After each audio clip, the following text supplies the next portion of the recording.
For our regular viewers out there, you probably know what my thoughts are about to be on the new show on Disney Plus, Star Wars Skeleton Crew. Can simply be summed up as this. Well, money talks and feelings walk, because whether you like the show or not, and I know there's a lot of folks out there that think it's pretty good. The problem is that it has officially flopped.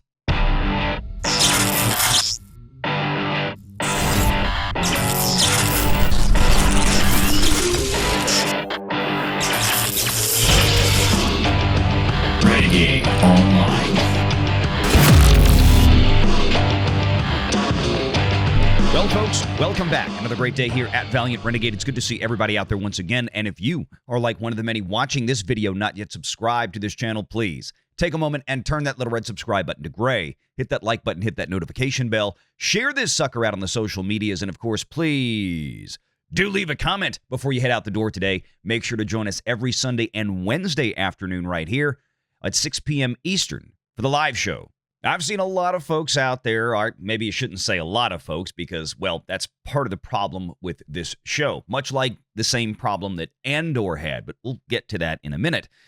Things like this are dropping out there because, well, people that are watching the show are actually either enjoying it or they're not hating it, which has been a hallmark of Disney Star Wars now for quite some time, with, of course, a couple of rare exceptions like Mandalorian Season 1 and 2, and even, like I said before, arguably Andor, which we saw similar articles to Andor as we do with this for Skeleton Crew. Skeleton Crew surpasses nearly every Star Wars live-action movie and series on Rotten Tomatoes. Now, that's really not that big of an accomplishment. Of course, as we've talked about before, you can take it or leave it when it comes to the veracity of Rotten Tomatoes, either audience or critic scores, depending on the situation. But that being said, at the end of the day, these kind of things, of course, don't necessarily always pay the bills. And so far, it looks like Skeleton Crew is really not going to be any different than Andor, at least following its first 2 episodes having premiered now over a week ago.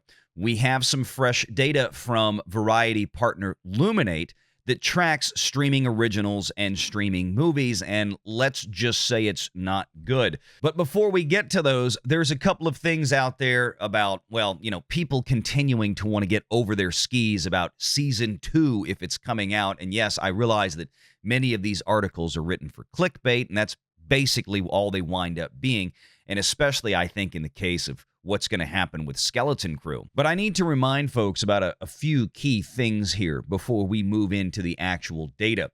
Just about a day or so ago, I released an exclusive report in tandem with this channel's friend, codenamed KMG. And he has quite the list of contacts and friends in the advertising industry, having been a veteran of that industry himself for many, many years. And we recently broke the news that, well, a lot of folks inside Disney ad sales, or DAS, are very concerned about Disney Plus.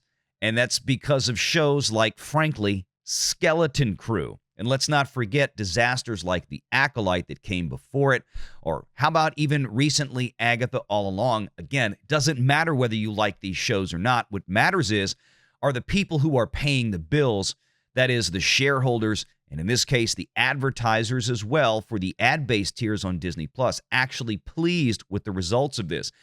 And the answer was a resounding no. As a matter of fact, go back and watch that video if you want the full conversation. It is packed full of information, and very, very important information that I hope rattles the cages of Disney shareholders, and that is that advertisers for Disney Plus are effectively jumping ship. They are pulling out. They are canceling ad campaigns in large part, overwhelming part, if not exclusively, because of what is known in the industry as under deliveries, meaning that Disney Plus is promising these advertisers and their ad partners a certain amount of viewership, especially for their headline shows from IPs like Marvel and Star Wars. And consistently, they have been radically under-delivering viewership on these shows, like The Acolyte, like Secret Invasion, and yes, even like Andor. And now it looks like Skeleton Crew as well. to the point where not only is Disney having to cut refund checks for the advertisements that were purchased, but they're also losing those ad partners because they're walking away from any future commitments to Disney Plus. This should be incredibly concerning right now for everybody involved. And I'm going to show you why. Skeleton Crew isn't going to be any different. Let's look at the data. Now to start, let's give ourselves a measure of control. Let's look at exactly when Skeleton Crew premiered, and then we also need to figure out what the actual runtime was, because that's a relevant data point to examine what we have here from LUMINATE that I'm going to show you in just a minute. Season 1, Episode 1, and Season 1, Episode 2 both premiered on the evening of Monday, December 2nd here in the United States and around the world in their own respective time zones, I would imagine as well. But for this calculation, we're only worried about U.S. and Canada, North American data, because that's where LUMINATE actually takes its measurement. These two episodes combined for about 75 minutes of runtime, or about 1 hour and 15 minutes. And if you look at some of the other shows that I'm going to show you in a minute on the LUMINATE chart, their singular episodes are not terribly different from these two episodes put together. These two episodes still delivered more minutes, but a lot of these other shows on this list come in with episodes, generally speaking, around 50 minutes to 60 minutes, or closer to an hour. Episode 1 of Skeleton Crew came in at about 46 minutes, whereas Episode 2 clocked in at 29 minutes. Even if you shave off, say, 5 minutes for duplicity between those two episodes, like, for example, the credit roll on one episode versus the other, whatever the case, you're still talking about over an hour's worth of available, consumable watch time for these first two episodes of Skeleton Crew. So how then did they do on the LUMINATE chart? Well, they didn't even show up at all in the top 10 anywhere. This was from LUMINATE's measurement period from November 29th through December 5th. Now, to remind everybody, LUMINATE does it a little bit different than Nielsen. They pick up at a Friday at midnight and roll through the following Thursday at 11:59 p.m., I believe, all on Pacific Standard Time.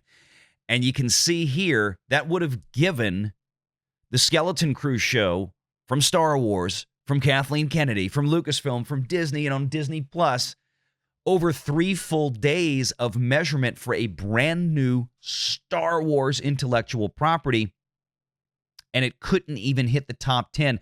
And let me show you just how bad it is for Disney Plus and Star Wars right now. The amount of apathy that has set in for this entire franchise. The madness, again, a rando, non-connected thing to any major IP on Netflix, 2.2 billion minutes consumed. Landman, a huge smash hit, another huge Taylor Sheridan show on Paramount Plus.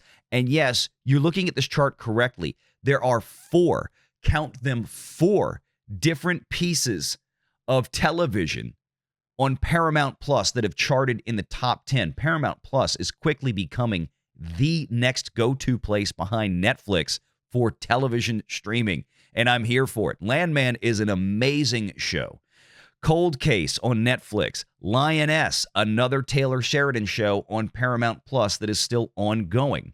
And then we've got Cross, Tulsa King Season 2. For Pete's sake, Tulsa King Season 2 finale was 3 weeks ago. Tulsa King Season 2 hasn't had a new episode since November 17th.